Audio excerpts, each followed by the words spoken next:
Well, I'm delighted to be joined by my very good friend Steve, and we're going to take our second look into the old crystal ball, which we've been polishing exhaustively ever since Christmas.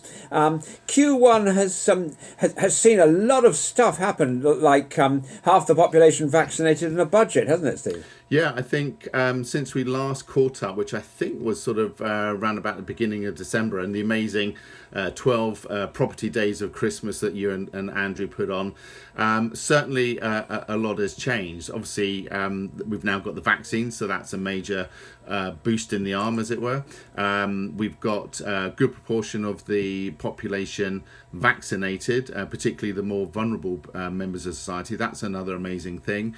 But the other thing is that I've not had a haircut since I've last seen you. So that's been well over 3 months now, maybe 4 months. And I tell you, it's I'm slicking it back as much as I can.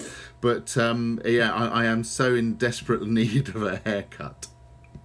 I think in the beard stakes, I'm slightly ahead today, by the look of it. Yeah, so there we are. You are. I deliberately had a trim up this morning to try and make myself look a little bit more presentable. You've just raced ahead.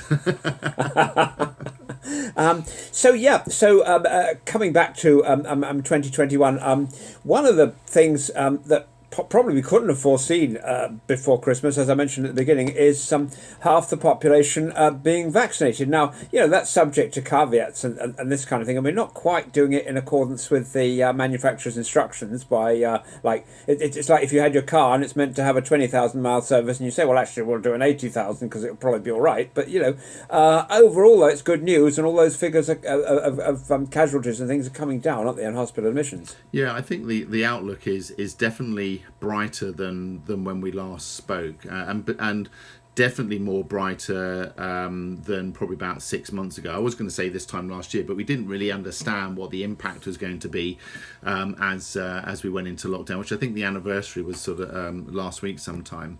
So things are definitely looking brighter on the health front.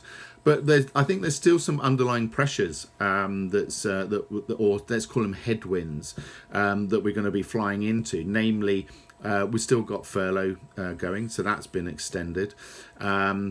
If people have been off since over the last 12 months, effectively, I guess there's a real question as to, do those jobs actually exist, and do companies need to have those people doing those roles? How have they sort of survived over the last year?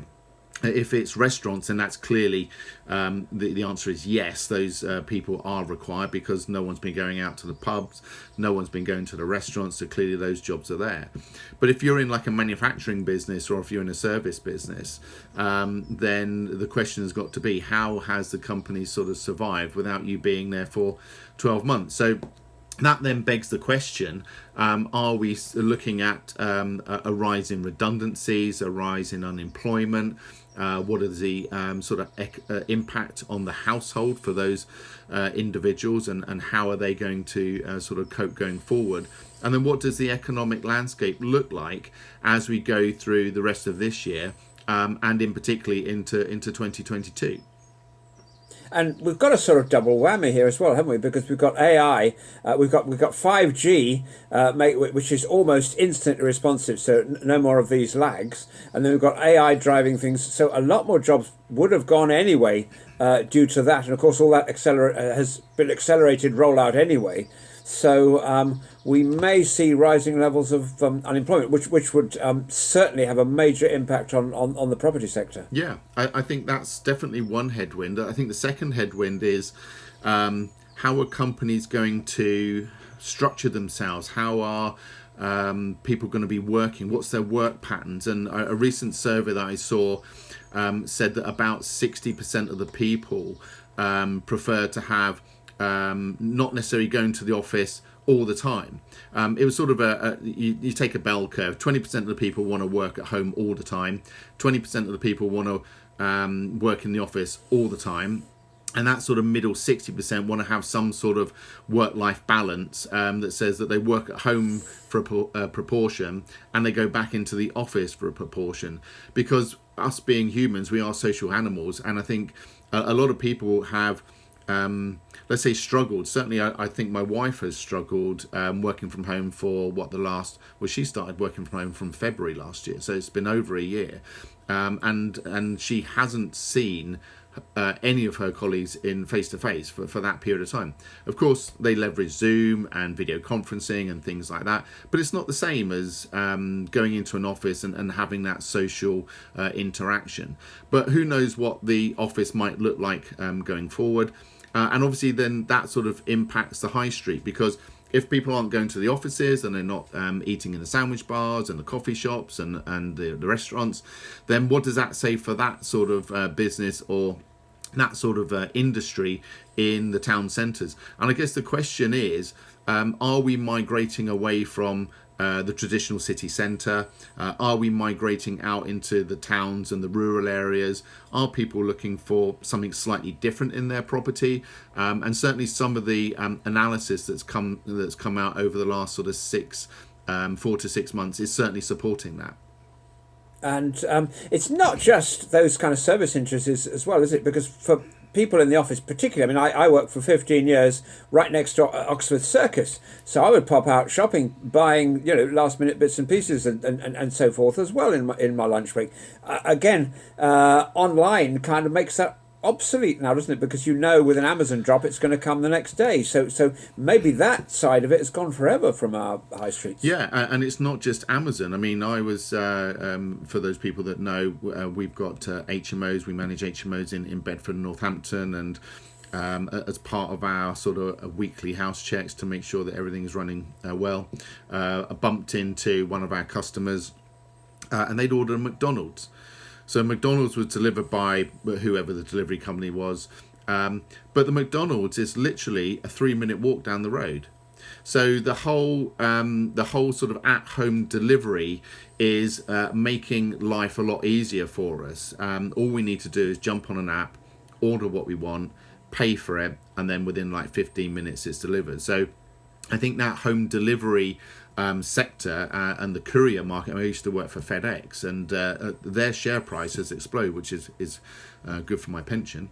But that whole sort of courier logistics is certainly exploding. Even so much so that someone that I know in the village just takes a part-time job. He's got like a people carrier.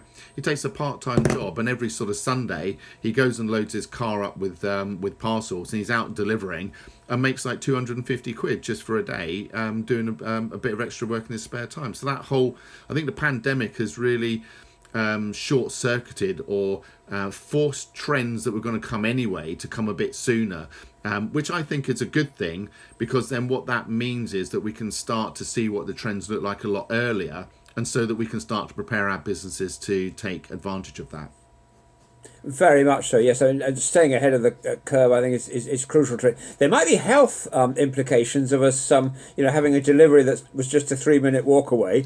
Insofar as we'll have to spend more time in the gym, so maybe we should invest in shares in gyms as well. Well, this is it. I think certainly when we talk with our investment advisor, some of the sectors that we are definitely looking at is there's 3 main ones for me, and this is not investment advice. This is just purely for entertainment. The videos purely for entertainment purposes only, but certainly companies that are the sort of underlying driving force of the blockchain. That's something that we are absolutely investing in. The second is retirement companies. So I think that as society starts to fragment, I think that the retirement is going to change. I think that it's not going to be necessarily individuals sort of in their sort of 1930s mid-terrace home sort of being by themselves. I think that there's going to be a change so that it becomes more so collaborative and more community-based, because we are social animals. And I think the impact of the pandemic of people being by themselves for such a long time has certainly changed, I think, the way that people look at it. Certainly my generation, when I talk to my friends, is that they've seen how their mums and dads have suffered in isolation. And I think that there is going to be a collective conscious drive away from that and to be more community based. So investing in companies that provide retirement facilities, retirement villages, I think is going to be good. And then the third thing, I think, as you've identified, is healthcare. I think with potentially us going down to like 4-day week, 3-day week, there's going to be more leisure time. So you're either going to be predisposed to being out and being fit and being healthy, or you're not. And for those people that are not, I think there's going to be a lot of innovation in that marketplace. I mean, we see Peloton, which is leveraging sort of technology to try and keep us fitter. I think there's going to be sort of more companies like that will try and encourage us who are not necessarily that active, and I would put myself in that boat as well, to be more active and to get fitter, because that ultimately is beneficial for the country, because it means that we're not such a drain on the health resources. Very much so. And a fourth sector, and I don't know the answer to this one. What about tourism, hospitality, airlines, cruise ship operators? Are they going to have a big resurgence as soon as we're allowed to go back on, or will people still be a bit reluctant, do you think? Yeah, I think the jury's out on that. Personally, I mean, I know people, friends of mine, that was buying United Airlines stock when it went from its high right the way down to almost like single digits. And now it's sort of bouncing back up. Same with Carnival Cruises. They were buying Carnival Cruise stock at the low, and they're anticipating that to grow again. But I think that dependent, and I think it's also based on your sort of national tendency. So what do I mean by that? Us Brits, we live in a country where we don't get much sun, so we sort of crave and we want to go to the Spains and Italys and Egypts and wherever it is that we want to go. So I think that we will probably go. Certainly when we talk to family in Germany, they're not necessarily so keen on going to the sun. They're more content about sort of staying a lot closer to home. And that's just a straw poll of a few. So take that for what it is. In the States, well, they really haven't been on a lockdown, so they've sort of been going out and doing their thing anyway.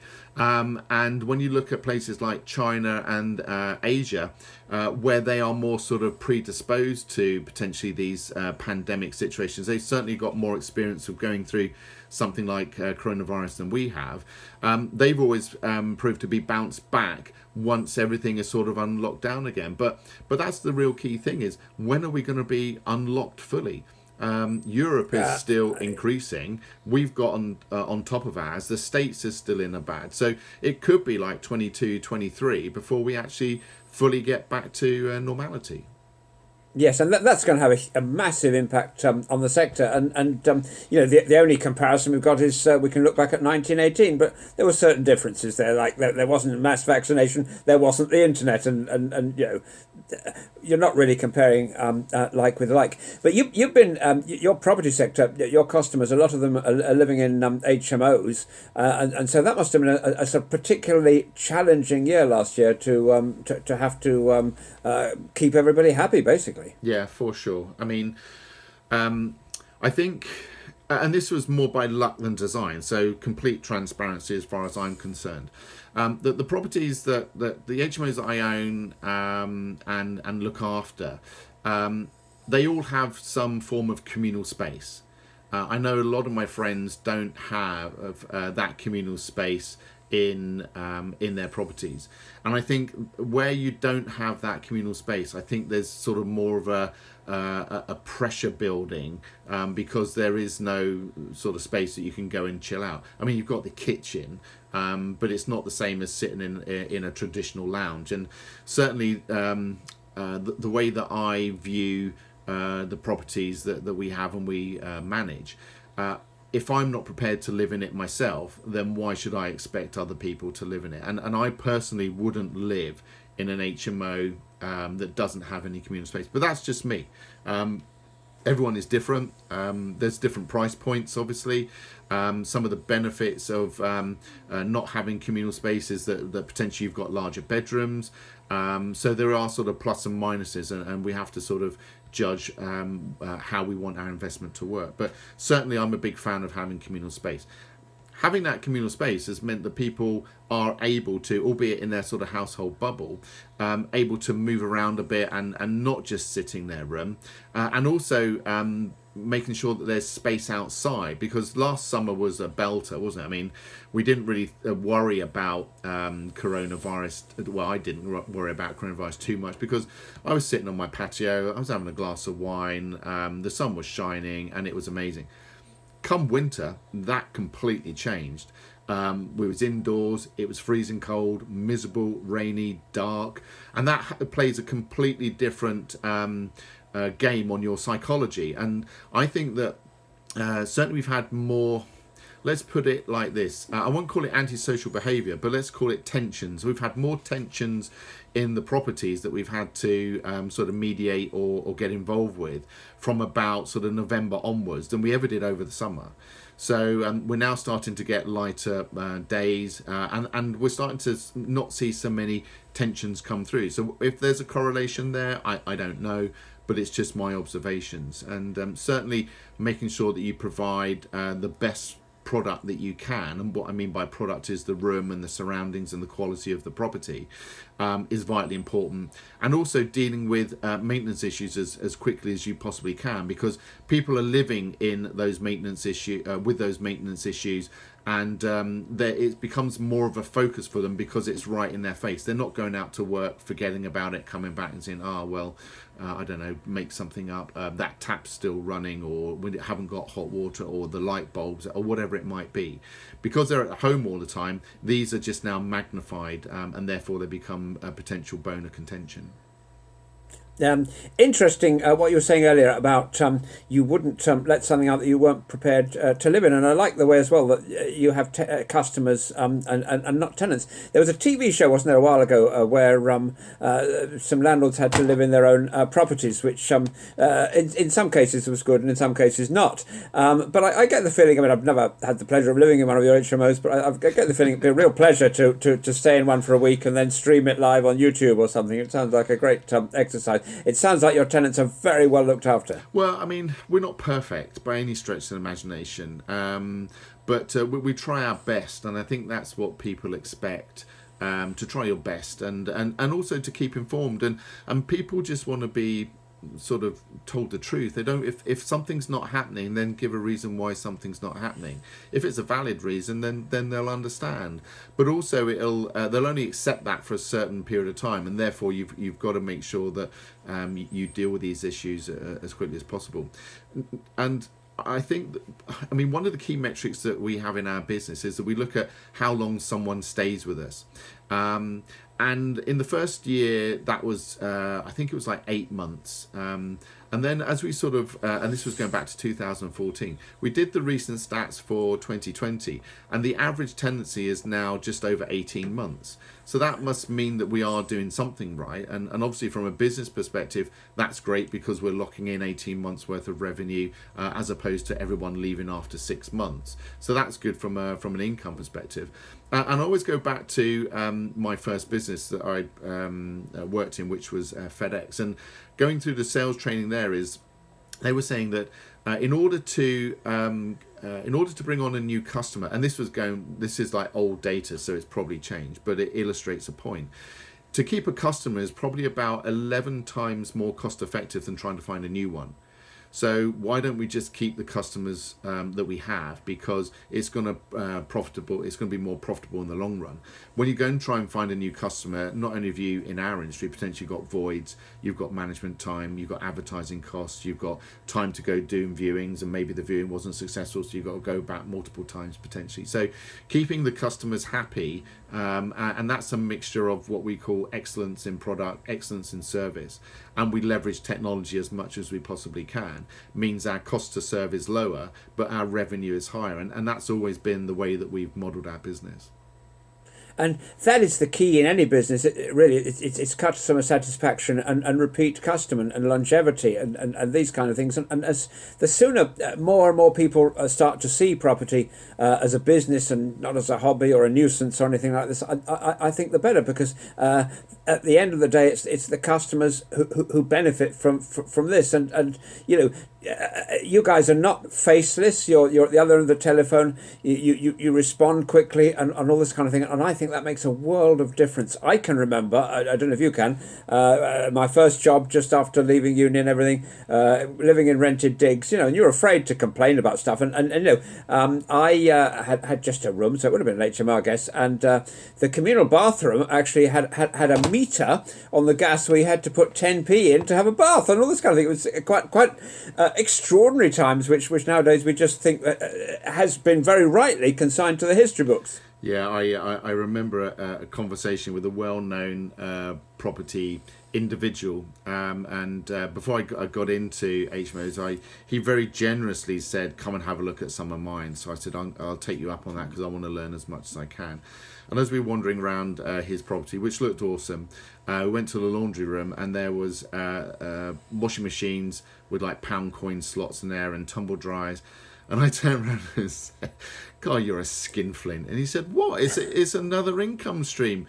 He makes like 120 quid a month on his washing machines. And I said, "Yeah, but I mean, this is someone's home. I mean, would your mum charge you like a quid to do your washing every time she did your washing or dried your clothes?" And he had a different view and I had a different view, and no one's right and no one's wrong. It's whatever's right. But yeah, I see those sorts of things as being part and parcel of the service that we're providing.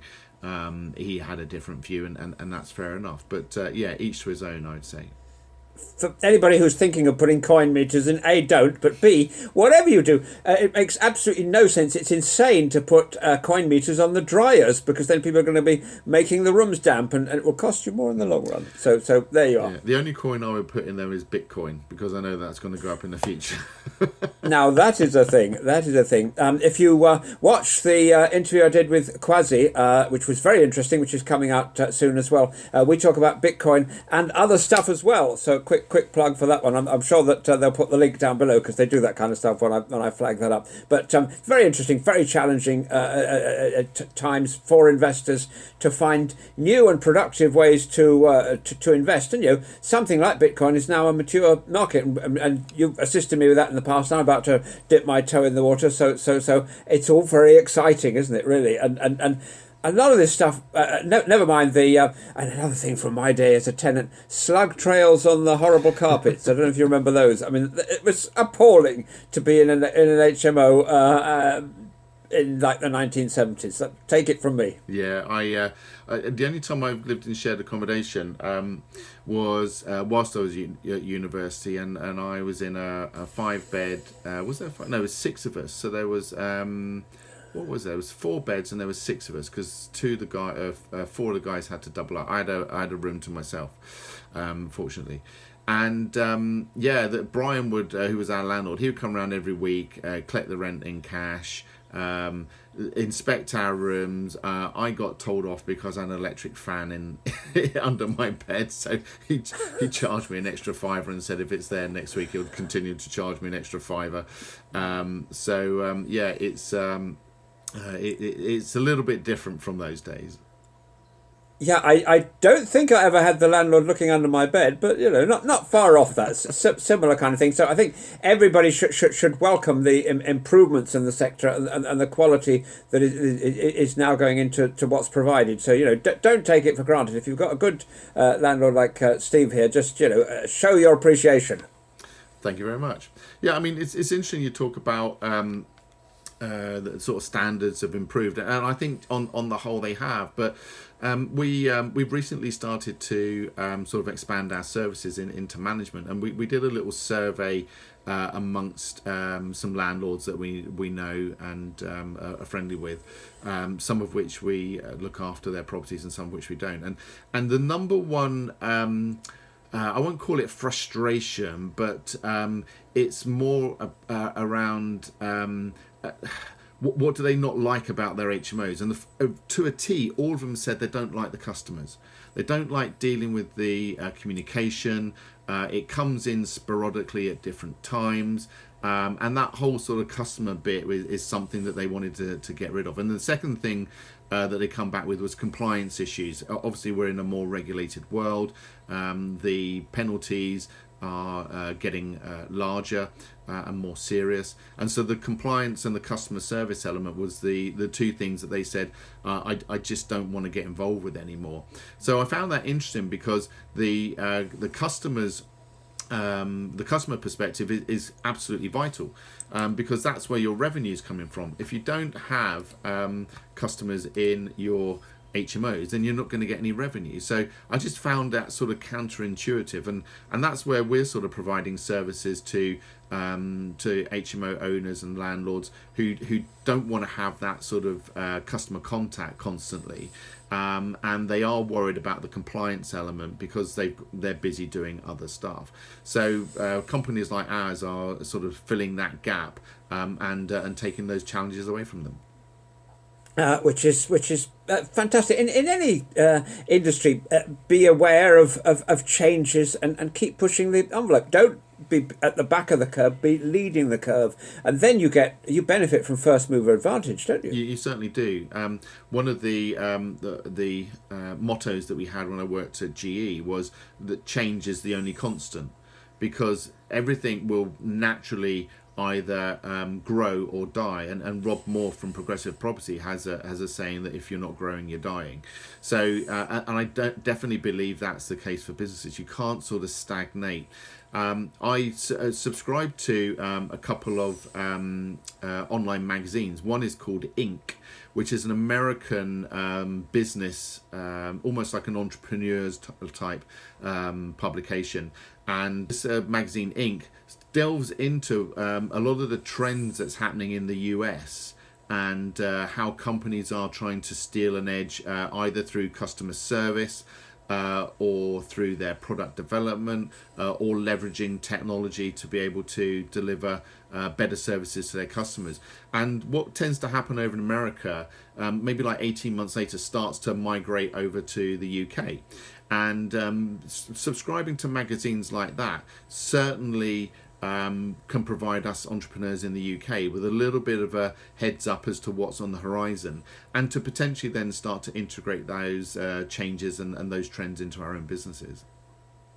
So, looking ahead then into to putting our telescope on and looking into 2020, are there any sort of positive changes on the way that you see that might be happening? Yeah, I do. I mean, I'm quite optimistic. No, actually, normally my default is pessimism. I come from a sort of a operations risk background, so I take a pessimistic view on most things. But I think that there's lots of opportunity out there in the broader or in the wider investment arena, as we talked about a little bit earlier, but also in property.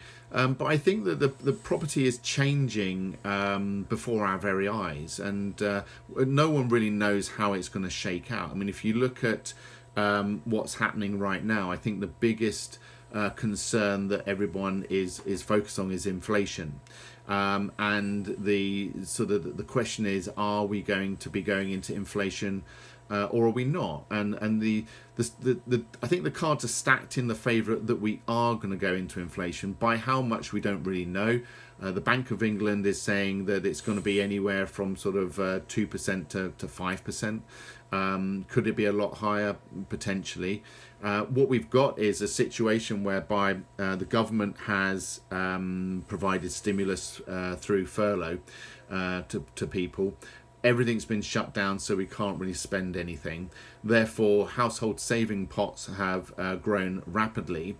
And the question is, once we open up again, are the floodgates of those saving pots going to be opened up and people are going to be spending, or are they going to remain firmly closed, and we're restrained because we don't know what's going to be happening economically in the future? The converse relation to that is that inflation won't increase, because if you go back to sort of the 1980s, inflation has been relatively stable, even though we've had various shocks to the economic system. and we are used to living in a low inflation environment, interest rate environment, and so therefore the counter argument is that, well, we are used to what the status quo is, and the status quo will prevail, and therefore inflation won't spike, but it will remain somewhere between 0 and 2% going forward.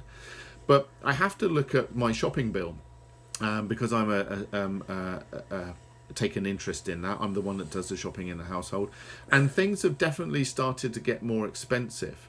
And I've recently come across another phenomenon called Bergonomics. I don't know if you've ever heard of Bergonomics, but it's basically charting the price of a Big Mac compared to inflation.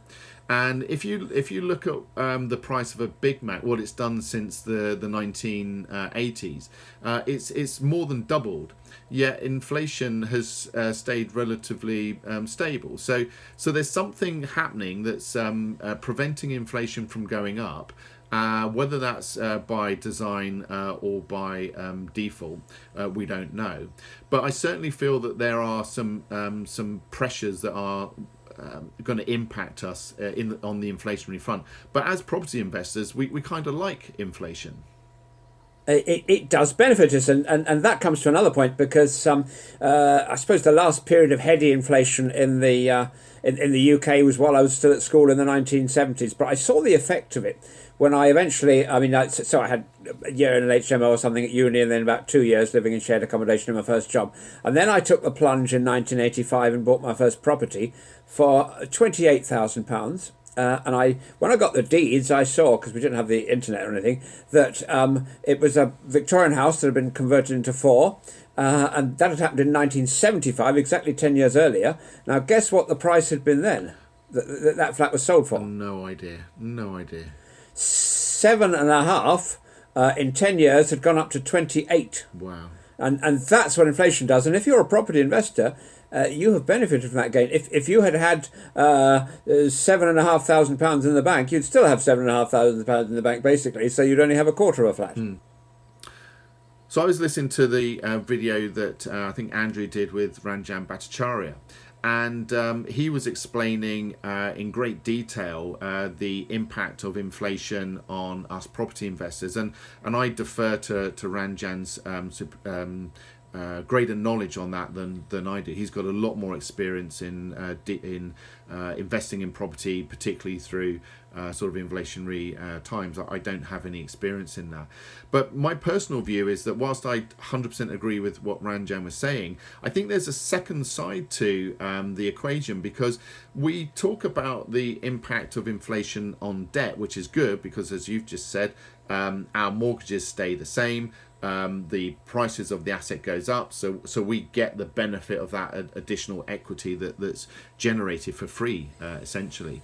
But the other side of the equation is what happens to the people living in our properties. Prices go up, food goes up, electric goes up, water goes up, council tax in my area has gone up by 9%. So all of that starts to have an impact. So household cost goes up. Are wages rising by the same amount? And the answer to that is no. So there's going to be a squeeze at some point, and dependent on whether people have savings that they can dip into to sort of bail them out, for want of a better expression, or whether they don't, will be a crucial thing for us to find out as landlords, because we need to be making sure that our customers in our buy-to-let properties, or our HMOs, or even our commercial customers have the ability to pay the rent. And with the government putting in various legislative changes, which is more favours the customer rather than landlord, it sort of makes us landlords a little bit impotent in terms of being able to either reclaim our properties or being able to reclaim any arrears or bad debt. I mean, again, in the spirit of open and transparency, we've written off around about £7,000 worth of debt from customers in our HMOs that have done a runner and haven't paid. Now, we are pursuing that, but I don't think we're going to get the money back. I'm not banking on getting the money back. And if that become more widespread as the economy gets into more challenging times, we, I think, as property investors and landlords, have to be mindful of the financial state of our customers, so that we know what we can do in terms of either putting up rent or leaving them the same. That's very true. And some of the sort of customer-friendly legislation might prima facie benefit them, but it causes the landlords to incur extra costs, which have to be recouped in some way. So rents go up, and that's not something that people always focus on. But I was looking at some research recently as well from the States, and it was about average people's savings. And your average person, most of what they have is equity in their home. So those who rent are very significantly disadvantaged by a big order of magnitude. They might only have sort of $3,000 or something entirely. And that's another factor, I think, to take into consideration there. Yeah, and I think it's compounded more so by the generations, because, and this is just one example. So my wife works in financial services, she in investor relations. She works with a young chap who he's probably on, I don't know, a good 5-figure sum, so maybe like 50,000-60,000 pounds. Lives in London, and he rents a 1-bedroom flat, and he pays, and I'm probably going to get the exact figures wrong, but it's around about £2,000 a month.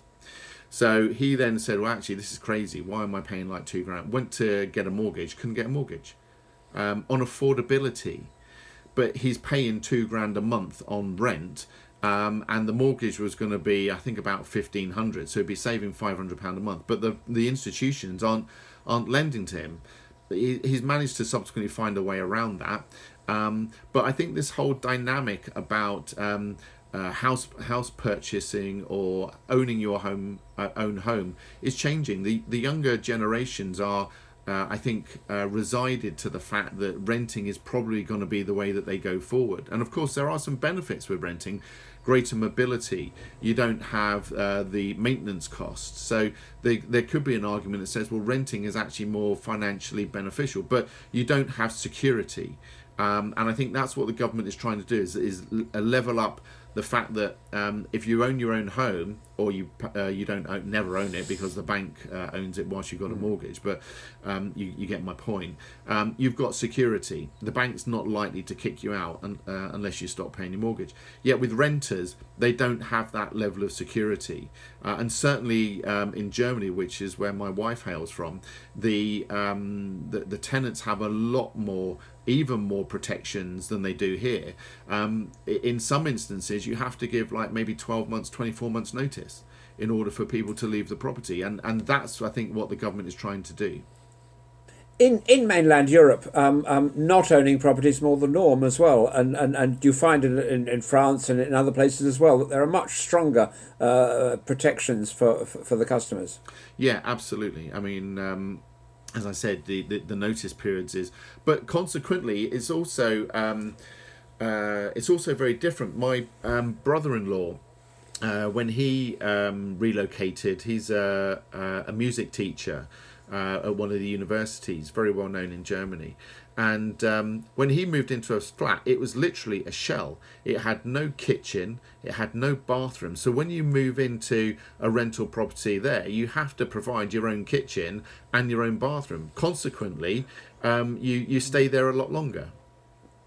Yes, that would be something that would obviously decrease churn. So it's an interesting and different way of looking at things. Maybe mobility will no longer be so much of an issue here in the UK with a lot of remote working, though. So that too may change. Yeah, I think that's absolutely the case. I mean, what if we look back across the pond and you look at cities like New York, San Francisco, Los Angeles, those countries have seen a net outflow of people to places like Dallas, Las Vegas, where taxes are a lot lower. Now, we don't have differential tax regimes on the counties, but I mean, who knows? Maybe that's one way that they will go going forward. But in the UK, we've seen a net outflow of people from London. Certainly in Bedford and on Northampton, where we operate, we've seen a lot more people who are applying for either flats and houses or for rooms that are migrating out of London because A, they don't need to be in the office all the time now. B, there's good transport links into London. And C, you've got technology that's doing all the heavy lifting. That's very true. That's very true. So good has come out of, we've had a very bad 2020, lots of people, many people have lost their lives and so forth. But in terms of society, there have been changes, haven't there, that have been for the good? Yeah, there have. I mean, I think certainly one of the benefits that my wife has seen is not having like a 2-hour commute every day into London. I mean, we're only 16 miles from the centre of Cambridge, but it was taking like an hour to get there and an hour to get back. Consequently, she wouldn't leave the office on time. She'd always sort of leave about sort of 6:30, 7 o'clock, and therefore it makes the journey time a little bit shorter. But of course, it's still that time of night, and she's still working. So now she gets an extra 2 hours worth of productivity. So that's the benefit to the company. She's working in an office environment, which is, and I have to say, we are very lucky in terms of space that we have. So she's got a full office setup, but it means that she's already at home. But the consequences, as I've mentioned before, is that she hasn't had the social interaction, and that's something that she's craving. So a combination of maybe 2 or 3 days in the office a week and a couple of days working from home might be the sort of happy medium for companies who do want to make sure they're getting productivity and their employees who might want that social interaction. And on that basis, perhaps hot desking will escalate because then you don't need all those square meters. Well, again, I'm sorry to keep using my wife as an example, but I think it's very relevant. Her company, in their head office building, I think they had something like 5 floors. They've given up 2 floors. So they now got the same amount of productivity in 3 floors, so they're not having to pay rents and rates on the 2 floors. I think at the moment it might appear that the commercial landlords are going to be the losers in this, but everything is, as we said, change is the only constant. Offices will start to reinvent themselves. I was looking at a news report where hotel chains are starting to convert some of their rooms into serviced offices. That office blocks are starting to put in pop-up gyms. So all of this additional space, I think, will be leveraged by intelligent entrepreneurs who can sort of see a gap in the marketplace. And whilst we might go through a short-term drop, I think overall, like nature abhors a vacuum, this space will be found for and used in some way, shape or form. The knock-on effect to the commercial landlords, and I don't own any commercial property, is that they might have to take a bit of a duck on rents for a period of time. But as we get back into the normality of things, those rents will start to rise again, and we'll be back on a level playing field. Yes, rents are very much, unlike property prices for purchasing, it's a supply and demand thing because people, companies and people are paying for it out of the monthly money that's coming in. And so, yes, it fluctuates. There's more volatility, isn't there? Yeah. So summing up then and looking ahead as far as the summer, is there anything that we need to be particularly mindful of, do you think? I think that obviously from a health perspective, they're talking about a short squeeze on COVID, vaccines, and who knows what's going to happen with us back with the European Union. But they're certainly talking about potentially being a delay in the rollout. So that's something, and and that's going to impact the sort of under 50s. So that is all of my customer base. So I think if we are going to be on sort of more restrictions, or we're not going to get back to a full unlocking until maybe September time, then I think some of the pressures are still going to be there, particularly from HMOs perspective. I haven't had any issues with buy-to-lets. They've just been doing their thing, and they're all self-contained, and they're paying their rents, and that's all good. So I think that's going to be one impact. I think the second impact is obviously we talked about inflation. So We are in the process of renegotiating all of our utilities. There's not a lot we can do about the council tax. That's a cost that's going to have to be passed on. Normally we wouldn't do rent increases, we would increase the rent as the rooms become available, but now we're having to maybe rethink that. And if you are looking at doing rent increases, as some of our landlords try to do incorrectly, there is a definite process that you have to follow. So I'd certainly research that to make sure that you follow the guidelines on how to raise rents the proper way. And then I think the third change, which is going to be opportunity, is looking at what's happening with the high street and looking at what's happening with commercial property and seeing if there are opportunities there to convert more from commercial to residential. So that is something that we're actively looking at right now.